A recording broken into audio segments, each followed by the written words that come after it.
দর্শক উপদেষ্টারা সবাই আছেন এই মুহূর্তে জাতীয় স্মৃতিসৌধে, সেখানে আছেন আমাদের সহকর্মী ভাস্কর ভাদুরী। যাচ্ছি তার কাছে।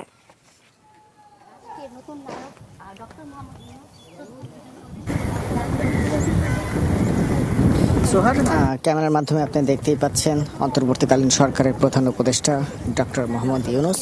তিনি সাভার জাতীয় স্মৃতিসৌধে মহান মুক্তিযুদ্ধের বীর শহীদদের প্রতি শ্রদ্ধা নিবেদন করার জন্য ধীরে ধীরে স্মৃতিসৌধের যে মূল বেদি, সেই মূল বেদি থেকে এগিয়ে যাচ্ছেন। এখানে একটি বিষয় বলে রাখতে চাচ্ছি, ডক্টর মোহাম্মদ ইউনূস অন্তর্বর্তীকালীন সরকারের প্রধান উপদেষ্টা, তিনি কিন্তু আজকে হেলিকপ্টার যোগে সাভার স্মৃতিসৌধে এসে পৌঁছেছেন এবং তার আগে সড়ক পথে গতকাল শপথ নেওয়া বাকি যে 13 উপদেষ্টাগণ রয়েছেন তারা কিন্তু নির্ধারিত সময়ের আগে এসে পৌঁছেছেন। এবং আজকের যে সূচি, সেই সূচি অনুযায়ী অন্তর্বর্তীকালীন সরকারের প্রধান উপদেষ্টা হিসেবে শপথ নেবার পর প্রথমে সাভার জাতীয় স্মৃতিসৌধে শ্রদ্ধা নিবেদন করবেন অন্তর্বর্তীকালীন সরকারের প্রধান উপদেষ্টা ডক্টর মোহাম্মদ ইউনূস। ক্যামেরার মাধ্যমে আপনারা তা দেখতে পাচ্ছেন।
মুক্তিযুদ্ধের বীর শহীদদের প্রতি শ্রদ্ধা নিবেদন করছেন।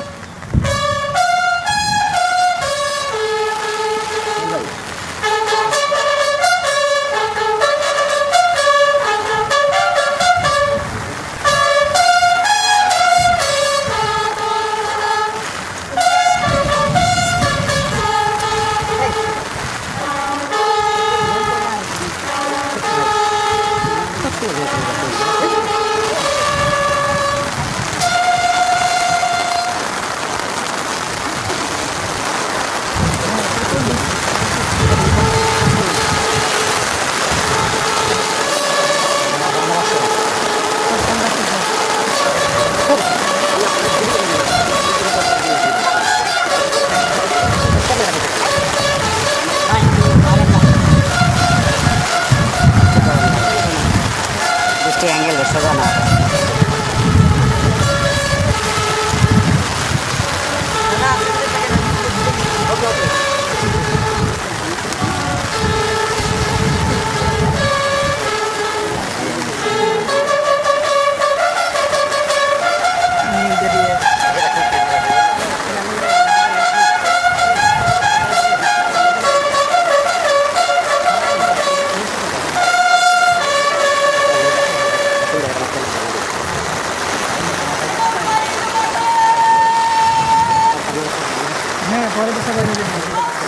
রাষ্ট্রীয় সালামের যে আনুষ্ঠানিকতা, বীর গোল্ডেন সুর বাজানোর পরপরেই এখন রাষ্ট্রীয় সালাম প্রদান করা হচ্ছে। মূলত এরই মাধ্যমে শ্রদ্ধা নিবেদনের যে প্রথম পর্ব, সেই শ্রদ্ধা নিবেদনের প্রথম পর্ব শেষ হলো। দ্বাদশ জাতীয় সংসদ ভেঙে দেবার পর যে অন্তর্বর্তীকালীন সরকার গঠন করা হয়েছে, সেই অন্তর্বর্তীকালীন সরকারের প্রধান উপদেষ্টা ডক্টর মোহাম্মদ ইউনূস বৃষ্টিতে ভিজে, দীর্ঘক্ষণ ধরে বৃষ্টিতে ভিজে তিনি সাভার জাতীয় স্মৃতিসৌধে মহান মুক্তিযুদ্ধের বীর শহীদদের প্রতি কিন্তু শ্রদ্ধা নিবেদন করলেন। পরবর্তী এখন যে পর্বটি রয়েছে, সেই পর্বটি রয়েছে এই উপদেষ্টা অন্তর্বর্তীকালীন সরকারের উপদেষ্টা হিসেবে বাকি যে 13 সদস্য রয়েছেন। দর্শক, এখানে বলে রাখতে চাচ্ছি মোট 16 জন উপদেষ্টা কিন্তু শপথ নেওয়ার কথা রয়েছে, কিন্তু গতকাল বিভিন্ন কারণে 3 জন উপদেষ্টা শপথ গ্রহণ করতে পারেননি। সেই হিসেবে প্রধান উপদেষ্টার নেতৃত্বে বাকি যে 13 সদস্যের উপদেষ্টা দল রয়েছে তারা একে একে স্মৃতিসৌধের মূল যে বেদি, সেই মূল বেদির দিকে এগিয়ে আসছেন। বৈরী আবহাওয়ার মাঝেই তারা কিন্তু রাষ্ট্রীয় যে আচার, সেই আচার পালনে আমরা দেখছি 1 মিনিটও বিলম্ব করছেন না এবং যতদূর সম্ভব কষ্ট করে, যদিও বিশেষ ব্যবস্থার মাধ্যমে ছাতা নিয়ে আসা হয়েছে, কিন্তু তারপরে ইতিমধ্যে কিন্তু সবাই অনেকটাই ভিজে গিয়েছেন। এই পরিস্থিতিতেই, বৈরী আবহাওয়ার প্রতিকূল পরিস্থিতিতেই কিন্তু অন্তর্বর্তীকালীন সরকারের উপদেষ্টারা সাভার জাতীয় স্মৃতিসৌধে মুক্তিযুদ্ধের বীর শহীদদের প্রতি শ্রদ্ধা নিবেদন করছেন।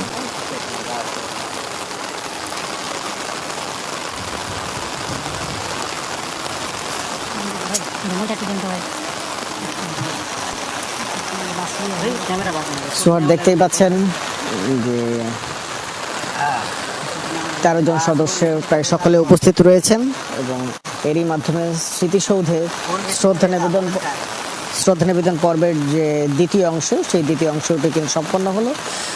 তৃতীয় যে পর্বটি রয়েছে, সেই পর্বটি হিসেবে আমরা জানতে পেরেছি প্রধান উপদেষ্টা এখন যে সাভার জাতীয় স্মৃতিসৌধে যে পরিদর্শন বই, সেই পরিদর্শন বইতে তিনি স্বাক্ষর করবেন এবং স্বাক্ষর প্রদান শেষে উপদেষ্টা পরিষদের পুরো দল কিন্তু এখান থেকে চলে যাবে শহীদ মিনারে 52 ভাষা আন্দোলনে শহীদদের প্রতি শ্রদ্ধা নিবেদন করতে। এবং সেখানেও আমরা যতদূর জানতে পেরেছি যে প্রথমেই প্রধান উপদেষ্টা সাভার জাতীয় স্মৃতিসৌধ থেকে হেলিকপ্টার যোগে, যদি আবহাওয়া আরও খুব একটা বৈরী না হয়, আমরা এখন পর্যন্ত যতটুকু নিশ্চিত হতে পেরেছি, তিনি হেলিকপ্টার যোগে সাভার স্মৃতিসৌধ থেকে সরাসরি ঢাকা তেজগাঁ বিমানবন্দরে পৌঁছাবেন এবং তারপর সড়ক পথে শহীদ মিনারে যেয়ে পৌঁছাবেন। এবং বাকি যে সকল উপদেষ্টাগণ রয়েছেন তারা কিন্তু পুরো পথটি, অর্থাৎ স্মৃতিসৌধ থেকে শহীদ মিনারে সড়ক পথে গিয়ে পৌঁছাবেন বলে আমরা জানতে পেরেছি।